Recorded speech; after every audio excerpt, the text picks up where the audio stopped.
Let's take a quick look at the settings for the JavaScript error log.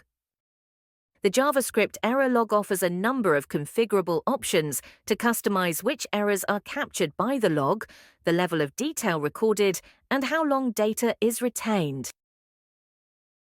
The Error Types option allows you to select which types of JavaScript errors to log.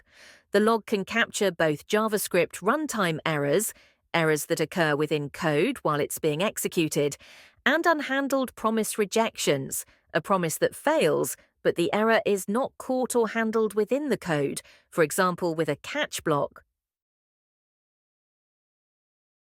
The Scope option allows you to select which sources to log errors for.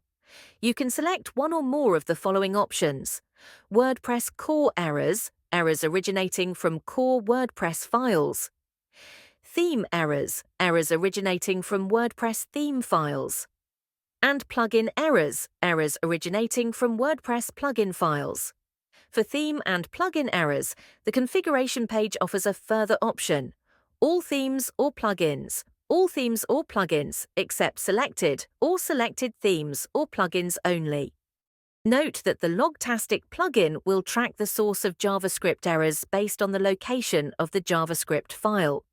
JavaScript code loaded from an external script, for example, plugin/example.js, will be correctly attributed to the relevant plugin or theme. However, inline JavaScript will always be recorded as WordPress core, as the error log is unable to determine the source of this code.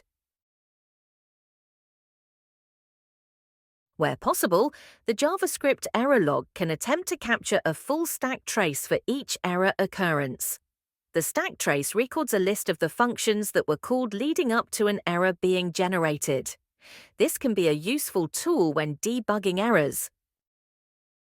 The JavaScript error log can also capture additional session information for each occurrence, including the full URL of the page where the error occurred and the user agent.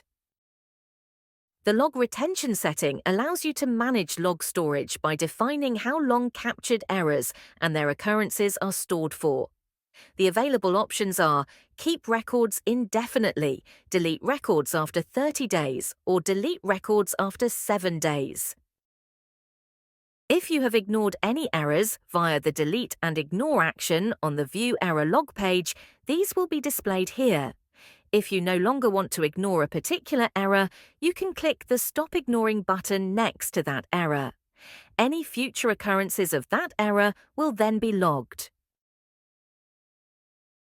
We hope the video has been useful. You can find more information in our in-depth product documentation at logtastic.net/support or request a product demo at logtastic.net/demo.